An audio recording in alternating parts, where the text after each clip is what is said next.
7.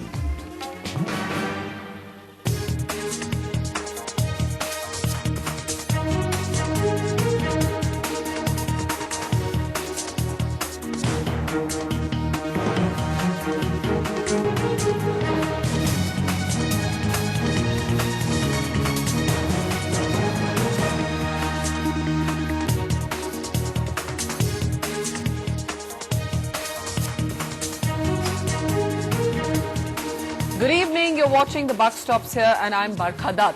On the program this evening, by the end of today, the food security bill would have become a law.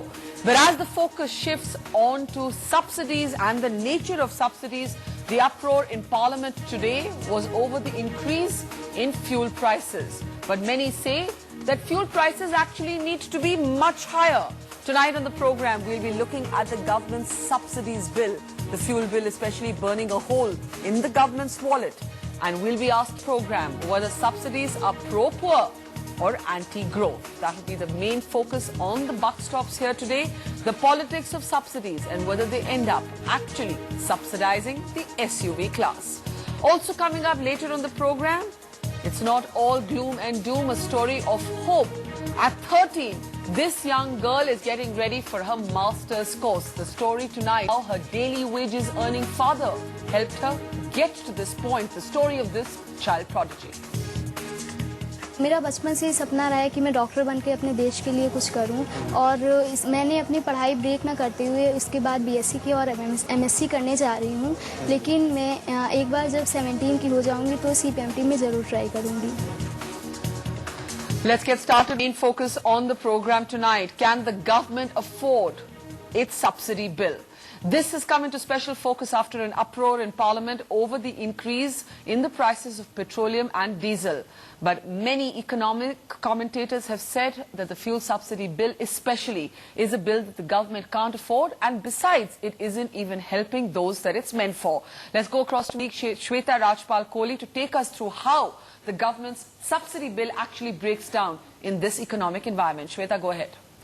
Well, Barkha, the current economic environment has clearly added to the government woes. And if I could specifically talk about the fuel subsidy bill that is clearly mounting, three factors why it's become almost impossible for the government to avoid any further fuel price hikes. One, of course, is international crude prices that have shot up, and the situation in Syria is clearly not helping. Of course, the rupee depreciation, which is the clear big factor why we are seeing the overall import bill going completely out of hand. We've seen the rupee depreciation. Now, every time the rupee depreciates by 1 rupee against dollar, we see the import bill of the government going up by 8,000 crore rupees, and already we're talking about losses of about 180,000 crores for the oil marketing companies in this fiscal. Now that's clearly unsustainable, because remember, these may be losses to the oil marketing companies, but it's ultimately the government that will have to compensate those oil marketing companies. And of course, the food subsidy bill, which has been very controversial, will not help the situation either.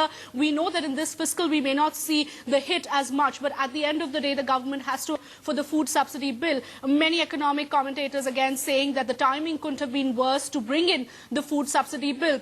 But overall, the subsidy bill of the government, the total subsidy bill of the government is something that has got economists around the world worried about India, because they say the fiscal deficit is rising. India simply cannot afford to carry on like that. And the one subsidy that everyone recommends that we need to do away with is fuel subsidy. And that's why a much sharper increase in diesel prices is what is being argued, is the need of the hour. But politically, can the government get it through at a time when elections are around the corner remains the big question. Well, Shweta, given the response in Parliament, the answer to that question would be no, and a categorical no. And the real problem with fuel subsidies is not so much that the subsidy is helping the poor, but the analysis in many different quarters that actually the fuel subsidy is helping the elite or the upper middle class. Let's just take a look at the statistics from a recent IMF study, Shweta, and if you can comment on this. And this actually says that the top 20% of Indian households capture 6 times more in benefits from fuel subsidies than the poorest 20%. So the question then is fuel subsidies helping the poor, or is it subsidized SUV class?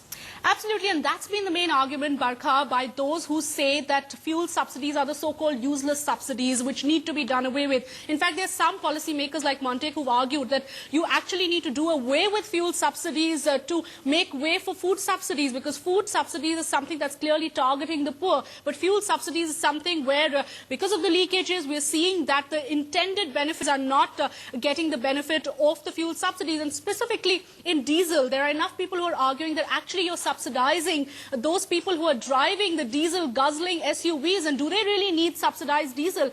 Every time we line up at a fuel station and every time an oil marketing company sells a litre of diesel, they're actually losing well over 10 rupees per litre. So it's the kind of loss that we can afford at a time when the economy is in a complete tailspin. That remains a larger question. But we've even seen this kind of reaction coming to a mere 50 paise hike in diesel prices. And you saw what happened in Parliament today. The opposition is likely to continue, whereas the economic commentators seem to argue that we need to go in for at least a 5 rupee hike.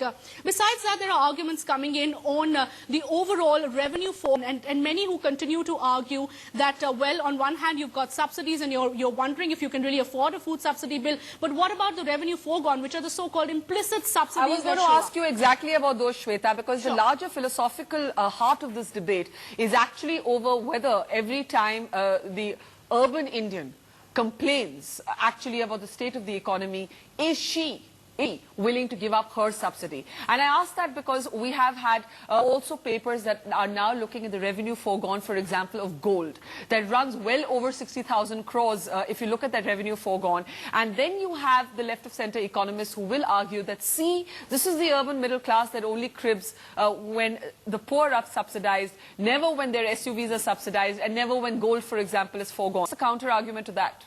That's right, absolutely, Barkha, and that's the larger argument. Many would actually say that, you know what, we can afford the food subsidy bill, just do away with some of those tax breaks, the rebates that you're giving to the corporates, to the rich, and they clearly don't need it. There are others who would argue that, you know what, those tax rebates actually lead to heightened economic activity and in turn help the economy. So it is a very sensitive debate, especially something that is being brought since the government started reporting those revenue foregone numbers from 2007 onwards, and the numbers are startling.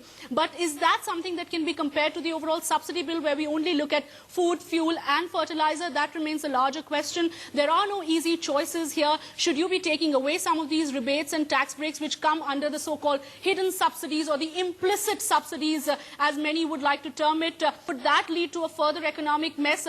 Gold, for instance, you mentioned on the custom duty on gold and diamonds, the revenue foregone is 61,000 crore rupees. Now, these are questions that are obviously being raised by people at a time when they're saying unusual circumstances demand unusual responses from the government. But for now, the focus clearly remains on fuel subsidies, which have become clearly unaffordable for the government, 1,80,000 crore. Should you and I be actually subsidized for our cooking gas, for our diesel? That remains the larger question.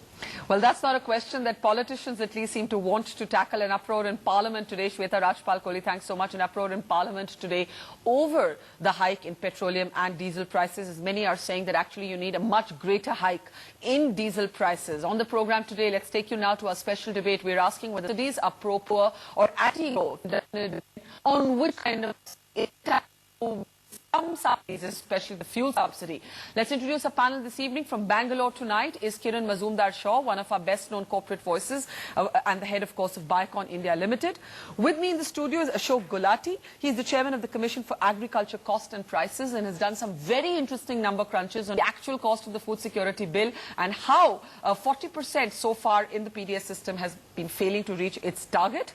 Also joining us from Bangalore, Rajiv Gaura, spokesperson of the Congress Party, also a professor at IIM Bangalore. With me in the Delhi studios is Dinesh Bhai Trivedi, Member of Parliament with the Trinamool Congress. The Trinamool Congress today creating a storm over that increase in fuel prices.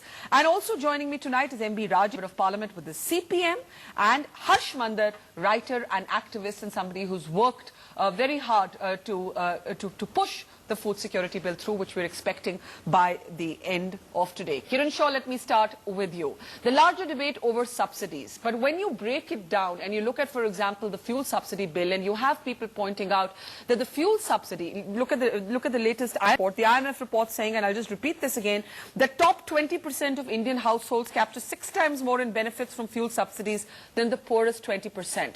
Yet an increase in fuel prices seems like such a political hot potato, and the urban middle class cribs immediately because it seems to want a subsidy for itself, while denying, some would say, the poor the kind of subsidy they're getting under the food security bill. Do you believe hypocrisy, a social hypocrisy, in our response to subsidies? You know, Barkha, I want to respond to that question in 2 ways. One is, I certainly don't think we can afford not to raise fuel prices and not to really subsidize them at the level we are today. There is no debate on that, because the way we are taking this economy, we just cannot afford the things we are trying to do. But coming back to the food security bill, as we've all discussed, you know, subsidies are palliative. They are not curative in terms of alleviating poverty. Yes. And personally, I think we are really evading the main issue. We have not created jobs. I think that is the real fundamental issue that is decline of economic growth. I think that's where the government has failed. We have not created jobs, and that's why we are having this huge issue and the huge challenge that we are facing today. I mean, let me tell you that the food security bill is very badly timed. This is a time when our fiscal deficit, as the finance minister says, is going to be contained at any cost. That means we will stop spending and investing in economic growth. What are we doing? But Our Kiran, economy is shrinking. Yes. And let me just finish, Barkha. Yeah. To me, economic growth is vital for the poverty alleviation. And when economic growth declines, the people worst affected are the poor. And the real statement I want to make. I was just going to interject you to say to you that when you say the food security bill is something that we can ill afford, it's also been pointed out that the additional cost of the food security bill to what the government was already spending on PDS schemes is about 25,000 to 30,000 crores. But when you look at the current estimate of the fuel subsidy, this includes the fuel subsidy per the budget as well as due to losses in oil companies, it's 1,80,000 crores. 1,00,000 crores, well above what's being added to the food bill, Kiran, but we do not see the same kind of outrage over the fuel subsidy. Why is that? No, I'm sorry, Barkha. I, for one, believe that we have to increase fuel prices in a very significant way if we want to really kickstart this economy. There is no way we can keep subsidizing fuel to this extent. It's simply not sustainable. Just saying, we have brought this onto ourselves. We have a serious economic crisis, and we have to, address it in multiple ways. One is we have to make sure that the food security bill that we are trying to thrust upon the people is definitely met in terms of raising fuel prices. But having said that, you are then going to again inflation in this country to a level that people are not going to be able to afford. So it is a win situation. Ashok Gulati, before I get to the politicians, let me get you in. Now, you have actually said that the actual cost of implementing the food bill would take the bill up to 2 lakh crores. You have the government arguing that it's actually an additional 25,000 to 30,000 crores. More importantly, you have said that 40% of this subsidized food is actually not reaching the people. What's going to change with the food security bill? Because those leakages remain. Cash transfers could have brought down the cost, according to some economists, by half. So this raises the kind of skepticism around subsidies, that they're not even reaching the people that they were intended for. You are 100% right in this, that we are a society which knows how to muddle through things. You know, I would be extremely happy if 130,000 crores direct subsidy which the government is talking about. The additional cost. You know, at present they are budgeted 90, but a full year rollout will be 130,000 crores as per today's prices. Yes. But by the time it is rolled out, you will have another 5–10% increase in print prices and the cost of handling and all that. So the very first year rollout of 14-15 will see it at least 140,000 crores as the direct subsidy. But at present 11 million tons in Punjab food grains are lying in the open. Another 6 million tons are lying in Haryana open. You need huge storage facilities. If you have storage, you don't have the rate to carry those grains in time to the deficit states. What would have been better, cash transfers? Of course, all the world over. You know, we invite President Lula twice, give him the Jawaharlal Nehru Award and the Indira Gandhi Award, but what is the big magic thing that he did? He did conditional cash transfers. And we must learn that these are the ideas that make countries grow. Now, we may not be 100% ready for cash transfer, but can we start in the 33 cities with 1 million population plus where there is banking network? And we're not even doing that, which raises the larger question that are subsidies just part of a political agenda more than they are about economic thought? Let me take that to you, Dinesh Trivedi. The Trinamool was at the forefront of the protest today over the increase in fuel hikes. The left and you, probably that's the one thing we agree on today. I can't find too many other things that both your parties would agree on. But you've heard Ashok Gulati, you've heard Kiran Shaw. They're actually both saying that the way subsidies are actually being applied to our politics is something that the country's economy can no longer afford, whether it's fuel or food. Now, my question to you would be that even if you argue that the poor need to be subsidized, does fuel be subsidized? I speak about fuel subsidizing the SUV class. In the interest of full disclosure, I own an SUV. But should I not be paying 10 rupees more for my diesel? But Barkha, you have just answered the question which I should have answered. This is precisely what we want.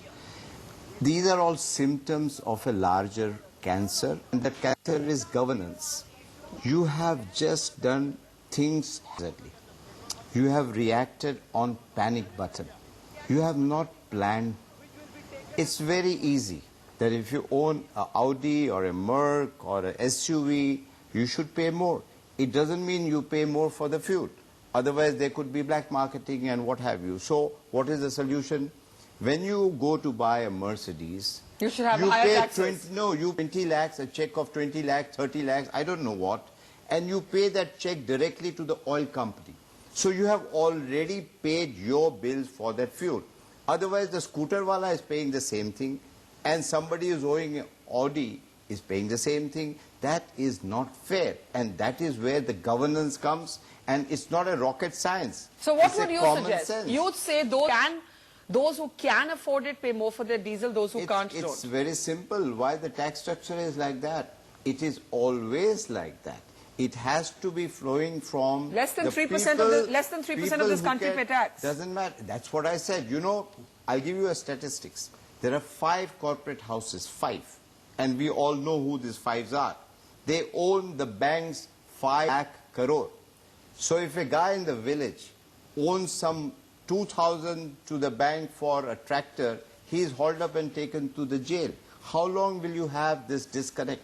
Can I briefly, before I go to MB Rajesh, Kiran, would you agree with that the person driving the Audi or the CRV or whatever, the Mercedes, there should be a way of making that owner pay more for her diesel than the truck driver, than the auto wala? You know, Barkha, I think we are talking about an economy which has gone wrong. I don't think these are discussions you would have had if you had a very strong economic agenda. Today, nobody can argue that, yes, the poor cannot afford to pay a higher price bill for his fuel. Yeah. And that, the SUV owner can pay a higher price. But that's not the way to manage an economy. I think we have done a lot of things wrong. And I think you cannot start penalizing people who have not been responsible for mismanaging the economy. So you're saying you're against taxing the rich a higher rate, because there's even a proposal at the cabinet for a super rich.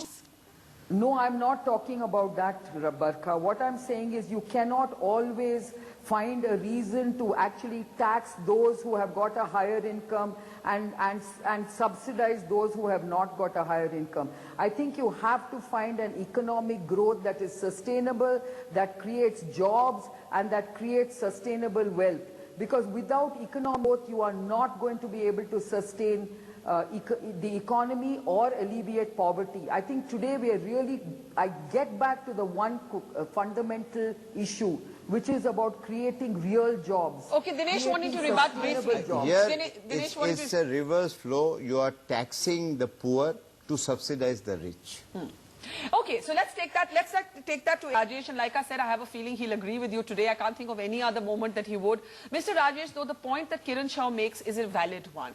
That why should you punish those who have nothing to do with the state of the economy? Maybe out of philanthropy, somebody who drives an Audi or a SUV may want to do something in the philanthropic space. But what Kiran Shaw is saying is, why make those accountable for the failures of the state to the economy? No, I would rightly reject the argument that it is the subsidies which hamper growth. I don't agree. Instead, it is the subsidies or the so-called incentives or hidden subsidies given to the rich. And I'm so happy that you have at least acknowledged the fact that there is a huge amount of foregone. And it is this amount of tax foregone or this incentives to rich which is affecting the growth. What is the logic of giving this huge incentive and tax concessions to the rich? The logic is that this will encourage investment and this will spur growth. But what has happened? Recently we have seen the CSO data. Yes. And that CSO data says that the investment has gone down to minus 1.2. And same time the Indian corporates have invested heavily in abroad. And what does it mean? At the expense of our taxpayers, at the expense of our exchequer, and they are making their investment abroad, not in our country. So this is what really affecting the growth. This Okay, let me take that to Rajiv Gowda. Economic growth. Let me take that to Rajiv Gowda. Rajiv Gowda, the Congress is a confused party when it comes to economics. I mean, that's the way I can surmise. You're going to throw back the phrase inclusive growth at me. I'm going to ask you, do the Prime Minister and Sonia Gandhi agree on economics? And I know you can't answer that. So let me ask you the next question. The next question, quite simply, is this, that do you believe, as a professor, as a spokesperson, that it is time to make diesel costlier? Do you believe it's time to at least reduce the fuel subsidy? If we can figure out a way to Yes. target diesel subsidies and ensure that the poor don't have to pay a higher price, then you've got a very good case for essentially getting rid of whatever subsidies are existing out there much faster than the exact phase out that's been planned, and ultimately letting the market prices signal, send the rights to people so that their behaviors essentially change. So why not have dual pricing for diesel? I mean, Dinesh Trivedi thinks it's impractical. Well, see, no, I think you're going to see leakages. Already, the moment we essentially brought in... That didn't stop you from passing the food security bill. The leakages did not stop you from passing the food security bill. Yeah, let's look for better solutions, Barkha. Basically, you started to see public transport vehicles going to private, what shall we say, petrol bunks, filling up at the lower rates that were available, when the initial thing started. So this dual pricing business is going to be a bit of a challenge. Okay.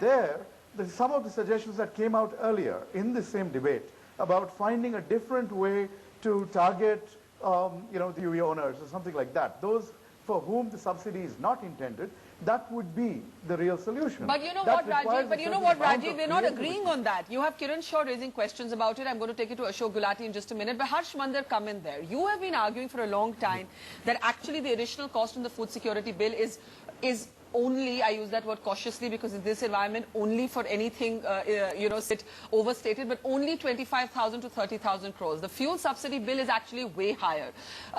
You have Dinesh Trivedi suggesting that there has to be a way of taxing those who have more money. But Kiran Shaw raises the important point. Why does the citizen have to pay for the failure of the state to create a more vibrant economy? Because just as much as she feels that the rich are not responsible for what is going wrong in the economy, the poor are even less responsible for what is going on in the economy. I think that taxing the rich more, we have to have a much larger tax base. We have one of the lowest tax to GDP ratios, in comparable countries. We need to widen our tax base, have a much higher direct tax base. We have to improve the integrity of our tax collection. So I think, the answer is not to say that, the rich are contributing to this economy, the poor are contributing with their labor and in very substantial ways. But something is there a subsidy, Harsh? Is there a subsidy, Harsh, that you would do away with? Is there a subsidy that you think? No, I would. I think absolutely. I think I agree with a lot with what has been said about finding ways to raise the fuel subsidy and ensuring that the subsidy that is enjoyed by the wealthy is done away with by measures like you were saying, pay when you buy an expensive vehicle, you pay an extra amount, etc. I think that we have to look hard at what we are subsidizing, also the big farmers through fertilizer. That discussion we have to have, but why are we looking at subsidy as a palliative? It is an investment in the economic resources of the poor. And one other quick thing that I'd like to say, Kiran Shaw is completely right that the big problem is that we haven't been able to create jobs. Yes. We've had very high levels of economic growth and they did not create. It was almost a period of jobless growth, and a large part of whatever little growth was happened was not in the formal sector, it was in informal. We need to look at, 2,000 people are leaving agriculture every day. We're just doing 5% of our public expenditure on supporting agriculture. Maybe that's where we are going wrong. Maybe we need to do far higher. But the philosophical questions about where we want to go as a country and a society remain. I want to take this to Ashok Gulati and Kiran Shaw. You have the oil minister backtracking hastily on his fuel curfew, saying, I never said that petrol pumps should shut between 8 p.m. and 8 a.m. But you still have this whole talk about austerity. And Ashok Gulati, that takes you to a larger philosophical debate. Are we a capitalist country now? Are we a socialist country? Kiran Shaw goes to the heart of that question by saying that if I have done nothing to create this economic problem, why should I as a citizen pay more when I go to buy that car? Which is Dinesh's. When you have one leg in one boat and another leg in the other boat. We're between socialism and capitalism, and you we call know it what inclusive happens. growth. So We call it that's the problem. But coming back to your three subsidies, the three Fs, the fuel, the fertilizer and the food. Yes. I think I have no problem admitting that fuel has to go out. Totally? Yes, you have to, because this How will you convince these politicians on this panel? You cannot find, otherwise your fiscal deficit is going to totally But what about block. Dinesh's point? That the purse still needs that No, subsidy? you have to come through another route, because the moment you try to achieve equity ends through price policy route, it will lead to large leakages.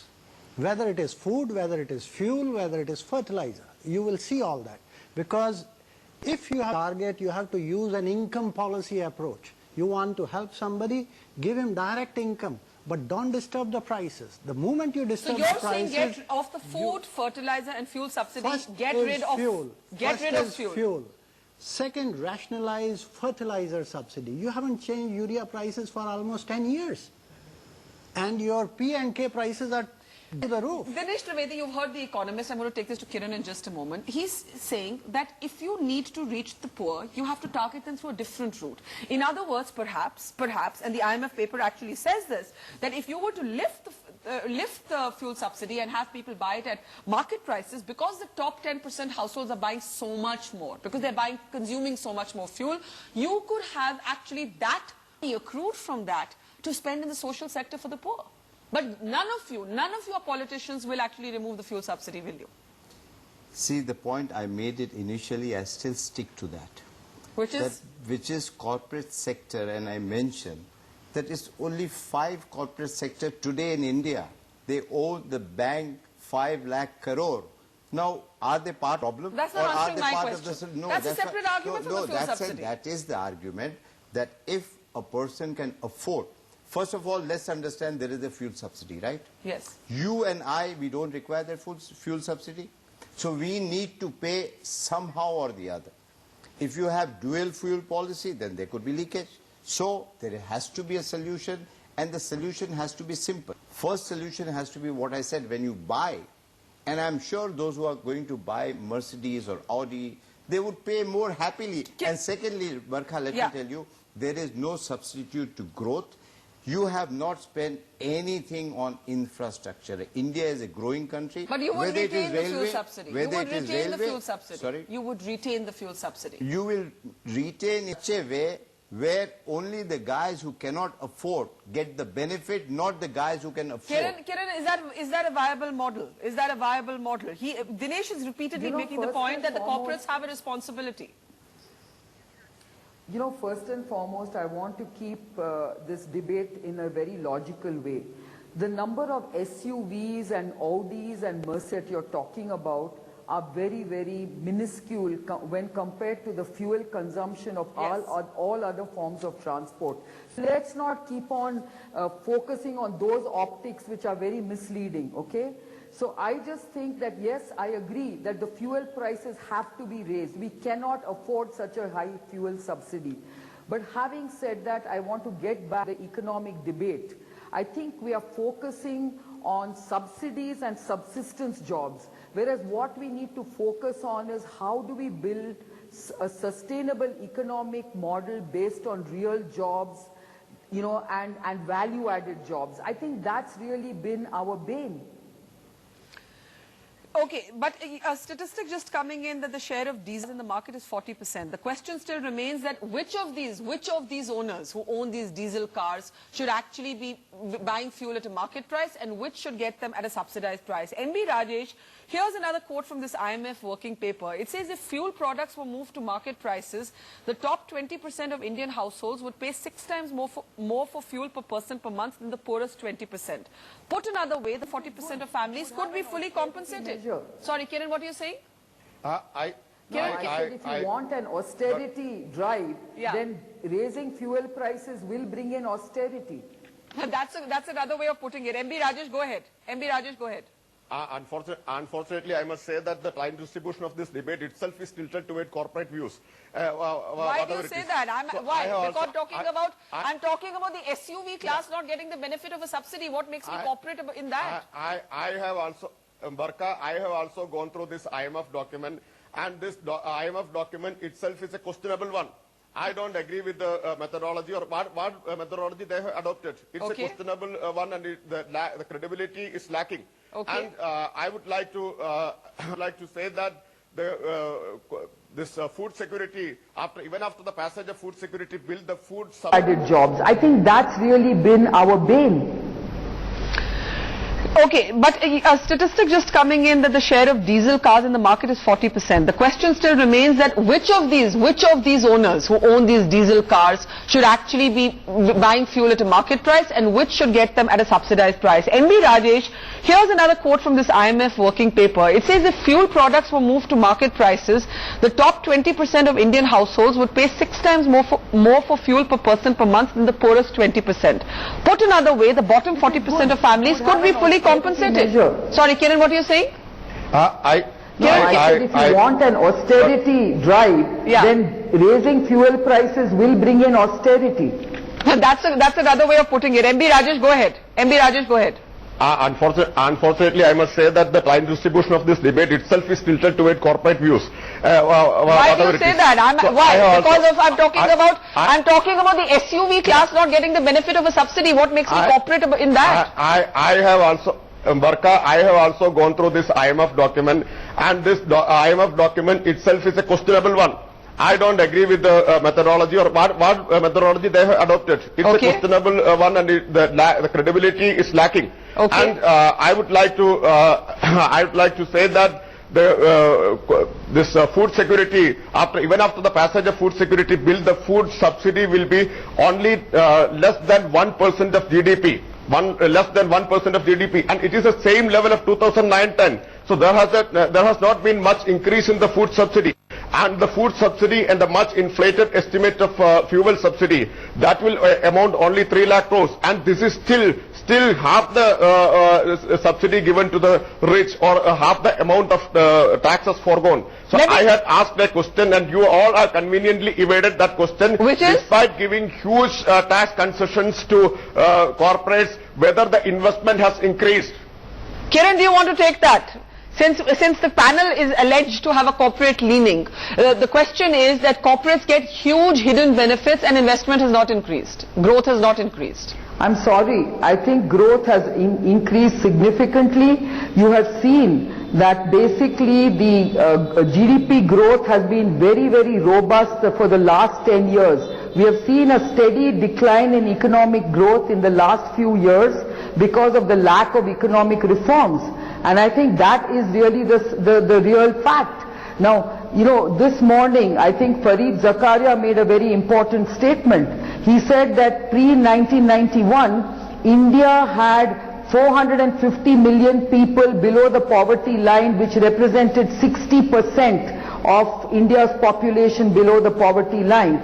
Today, the number has reduced to 400 million, and because of the growth of our population, this number now represents 35%. Now what it means is that the very robust economic growth that has happened has not only taken people out of poverty, but has not even added any more to the poverty line. But then the that is what economic development does. But then the question that's what for India Inc. has done. But then the question for Rajiv Gada would be thus, that if the government, if your government wants to claim that there are fewer poor people today, which is what the Planning Commission report claims, that the percentage of people poor, Rajiv, are now 21%, then shouldn't this be the beginning of more selective application of subsidies? It's just logical. If one set of numbers is correct, that the number of poor are going down, then you need a reduction in subsidies that is proportionate. Would you accept that, if your first set of figures is correct?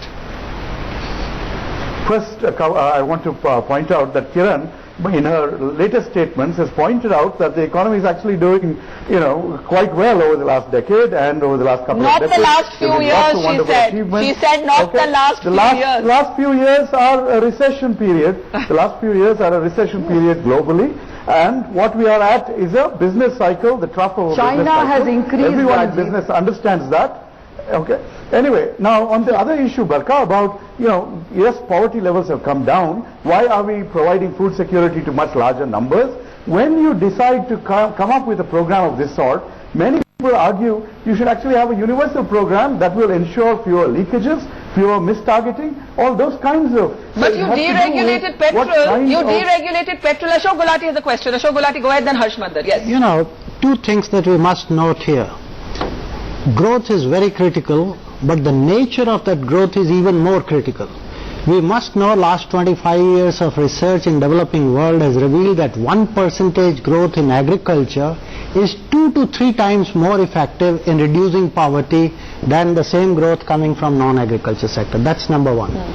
Number two, that investments in rural roads or agri R&D is 5 to 10 times more poverty alleviating than the subsidies through fertilizers or food or any other subsidies. This is well documented research available on the table. Can we learn a lesson out of this? Yeah, but I just want to add that, I totally agree there. That's where I say our priority is... But you're not willing to give up any subsidy. Because the person who cannot even afford to leave his house, you want to tax him.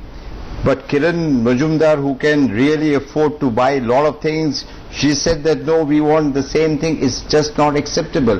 Please understand, the bottom line is what? What is our strength? Our strength is agriculture. Biggest strength. You want people to come out of agriculture. But you don't even... You want to come out of agriculture. Your biggest Your strength... agriculturalists don't pay income tax. No, but that is... You are talking about the rich one. Today, if I have a farm, and if you really want to do agriculture business, you cannot even survive. Okay, I just want to complain that there is no shortcut to growth, and India has to invest in railways, in roadways, and also in power sector. You have to have growth, and you have to have more jobs, and you have to have people live with dignity. But the point is, how do you get to that point? Harsh, the question policies of the government. The question for you is this, that Ashok Gulati is making an important point, that you have to reach the poor through some other route. You cannot have blanket subsidies. So retain some subsidies, but do away with other subsidies. Is that something you'd agree with?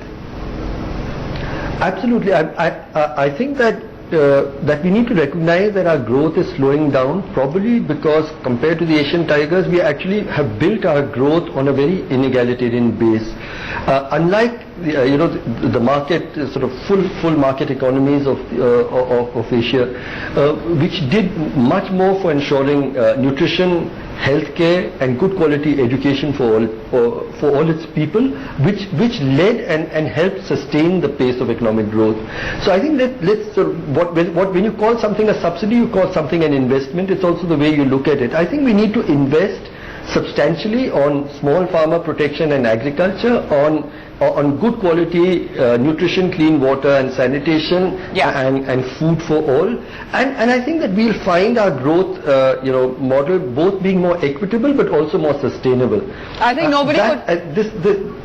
Sorry, I just... This dictum that we are trying to make, is... Yeah, I get what you're saying, but unfortunately we'll have to leave it there. I think the point is well taken, that actually India's social spending as a percentage of GDP is pretty dismal, 1.7% for India compared to 19.2% for Japan, 5.4% for China. But yet, the fact that the discourse around subsidies is so politicized is what makes people cynical, and that often there's a deep social hypocrisy in how we react to subsidies. But that no political party is willing to take another look at subsidies has to make you wonder what this country's economic philosophy is. Quite muddled at the moment is what I would say. Ashok Gulati, Kiran Shaw, Dinesh Trivedi, MD, Rajesh, Rajiv Gaura, Harsh Manda, thanks for joining us on the Buck Stops here. Moving on now to our other special segment, and we're keeping our ear to the ground in this story of hope. The story of a 13-year-old child prodigy who is getting ready for her master's in microbiology. You heard me right. A 13-year-old who's getting ready for her master's, and the story of her daily wage earning, wonder what subsidies he was getting, daily wage earning father who helped her get to this point. Anand Zinane has this special report.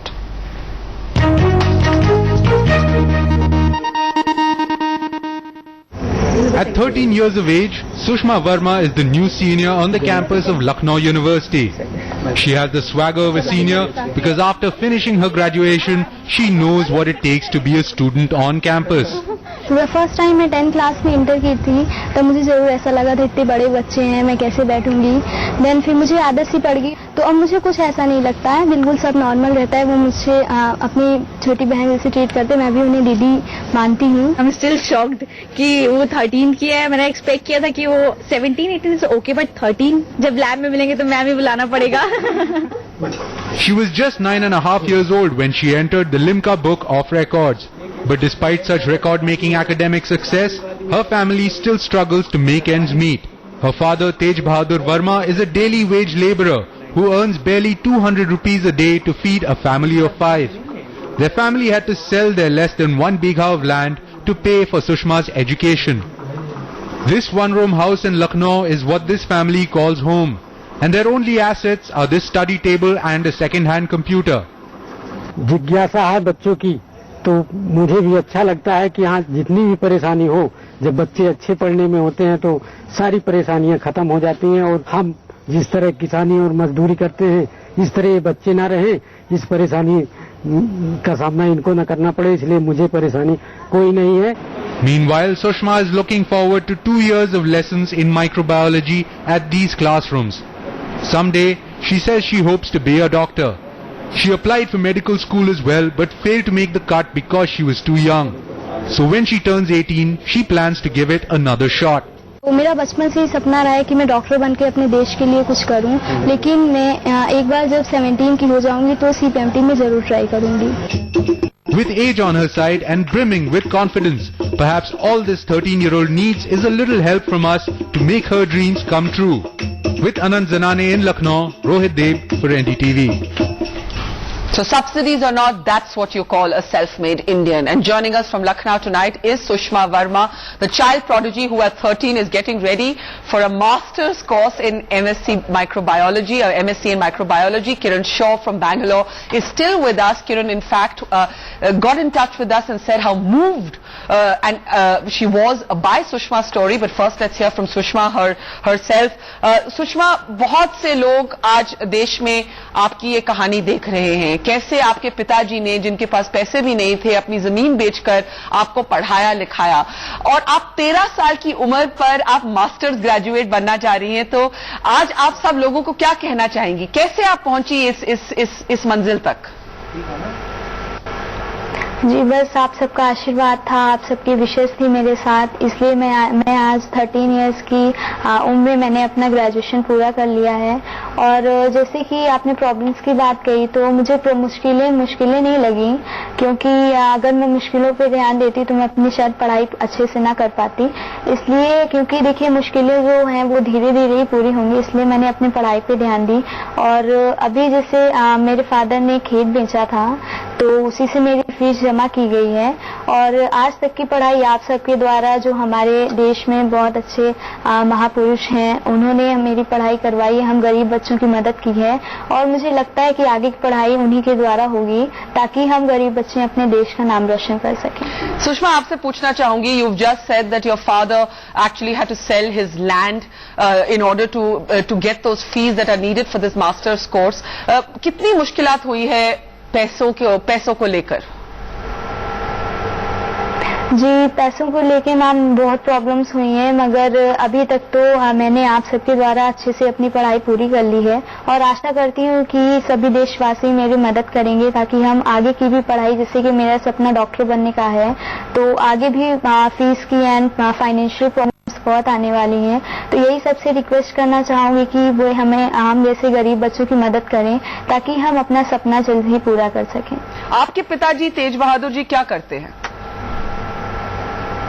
जी, मेरे पापा जी इस समय labour हैं, चले जाते हैं मंडी में जब भी काम लग जाता है तो, एंड बाकी अगर काम नहीं लगता है तो वो घर पर ही हमारे साथ रहते हैं, हमारी देखभाल करते हैं। तो वो डेली वेज पे डिपेंडेंट है, डेली वेज लेबरर है?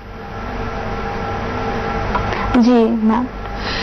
Kiran, just to get you briefly in, this is the daughter of a daily wage laborer. I mean, to me, it makes me wonder about what we are saying about subsidies or no subsidies. This is a self-made Indian for me. The father who doesn't even know whether he has work every day, has sold the little land he owned to place this child prodigy where she is today. Just your thoughts. I mean, we need this kind of story of hope today in the environment we're in, but it also reminds us how deeply unequal our country and our society can be. Absolutely, Barkha. You know, first and foremost, I'm just so inspired by this young girl. She's got so much courage, conviction and self-confidence and self-belief that, it really gives you hope that this country does have people who can, take it to another level. But having said that, I'm also very pained and shocked to see that her father has had to, sell his property to educate his child. How can we let this happen in our country where we keep, talking about right to education? Why is it that she has to be put to such a difficult hardship to just educate herself? The reason I reached out to you this morning when I heard about her was, look, I'd love to help Sushma. I mean, she is the kind of person who I feel very inspired with, and I'm sure the whole country will come to her aid. But I would love to see her make it to medical college and beyond, and I'm sure that if she was in any other country, she would have had scholarships, she would have found funding. But it's very sad that in our country people like her have to struggle so much. So I really wish her well. And I think you're making a very important point when saying that if RTE exists, if the right to education has actually gone through, why is Sushma's father, a daily wage laborer, having to sell his land? Sushma, जब आपके पापा ने decide किया कि जमीन बेचनी पड़ेगी, तो फैमिली में थोड़ी घबराहट भी हुई होगी, क्योंकि वो एक जमीन एक इकोनॉमिक सिक्योरिटी होती है, उससे थोड़ा लगता है कि भाई चलो नौकरी कल नौकरी ना मिले मंडी में तो कुछ जमीन तो है, तो डर नहीं लगा? जी, वैसे तो मुझे पापा जी ने ऐसा फील नहीं होने दिया। पापा जी भले दुखी रहे हो, मगर उन्होंने मेरी एजुकेशन के लिए अपनी जो जमीन है वो बेची है, एंड उन्होंने कभी मुझे ऐसा फील नहीं होने दिया कि मैं एक गरीब घर में हूँ एंड मुझे ऐसी पढ़ाई नहीं करनी चाहिए, मुझे अपने सपने नहीं पूरे करने चाहिए। एंड मुझे बहुत अच्छा लगता है। और अभी देखिए, हम लोगों ने रिक्वेस्ट की है हेल्प के लिए, LU से भी रिक्वेस्ट की थी, एंड मुझे लगता है कि वो मेरी रिक्वेस्ट जरूर मानेंगे और जल्दी मेरी जरूरतों को पूरा करेंगे। आपके और भाई बहन हैं क्या? जी, मेरा एक बड़ा भाई है, वो इस समय बेंगलोर में है और MCA कर रहा है, और एक छोटी बहन है जो कि इस समय 1 साल 8 महीने की है। आपसे आखिर में पूछना चाहूंगी, इस देश में कहा जाता है कि जिनके पास पैसा नहीं है वो बड़े सपने नहीं देखते, लेकिन आपने तो शुरू से ही एक बड़ा सपना देखा। Despite being born to a household which didn't have too much money, you dreamed big. क्या सपना है आपका आगे के लिए? जी, मेरा बचपन से ही सपना है कि मैं डॉक्टर बनकर अपने देश की सेवा करूं और मुझे लगता है कि देश की सेवा करने के लिए एक डॉक्टर बहुत अच्छा माध्यम बन सकता है। तो अभी मैंने इंटरमीडिएट के बाद एक बार CPMT में ट्राई जरूर किया था, मगर उसका रिजल्ट नहीं अनाउंस हुआ। मगर मैं जब एलिजिबल हो जाऊंगी, मेरी जब एज हो जाएगी 17 की मैं जब हो जाऊंगी, तो एक बार अपना सपना जरूर पूरा करूंगी। Kiran, last thoughts to you as we end tonight with this amazing girl.